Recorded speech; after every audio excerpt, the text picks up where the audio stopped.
நமக்கு கிடைத்த எல்லாம் அல்லாஹ் கொடுத்தான், ரசூலுல்லாஹ் வழியாக கொடுத்தான், ரசூலுல்லாவின் காரணமாக கொடுத்தான் ஸல்லல்லாஹு அலைஹி வஸல்லம். சாம்பிளுக்கு ஒன்றோ ரெண்டோ சொல்றதுன்னா ஒன்று சொல்லலாம். முதல்ல கைரவமா, இந்த உலகத்தில் தோன்றிய சமுதாயங்கள்லேயே நமக்கு சிறந்த சமுதாயம்னு பேர். நமக்கு அந்த தகுதியெல்லாம் ஒன்றுமே இல்லை. ஆனால் அவ்வளவு சிறந்த சமுதாயமாக அல்லாஹ் நம்மை வைத்திருப்பதற்கு காரணம் ஒன்றே ஒன்று, நாம் பெற்றிருக்கிற தலைவர் அந்த மாதிரி தலைவர். நாம் முன்னோடியாக வழிகாட்டியாக நாம் ஏற்றிருக்கிற நபிகள் ஸல்லல்லாஹு அலைஹி வஸல்லம். அந்த ஒன்று தான் உலகத்தில் இருக்கிற எல்லா சமுதாயத்தை விட நம்மளை சிறந்தவங்களாகிடுச்சு.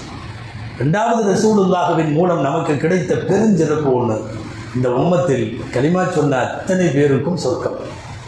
எந்த உம்மத்துக்கும் சமுதாயம் பூரா சொர்க்கம் போக முடியாது. இதுக்கு முன்னாடி வாழ்ந்தவங்க இந்த உம்மத்தில் கலிமா சொன்ன அத்தனை பேரும் சொர்க்கம் போவான். இதை வாங்கி தருவது ரசூலுல்லாஹ்வுடைய, அதுக்கு பேர் ரஹ்மத்து தான். இந்த உலகத்தில் ரஹ்மத், மறுமையில் அதுக்கு பேர் ஷஃபாஅத்.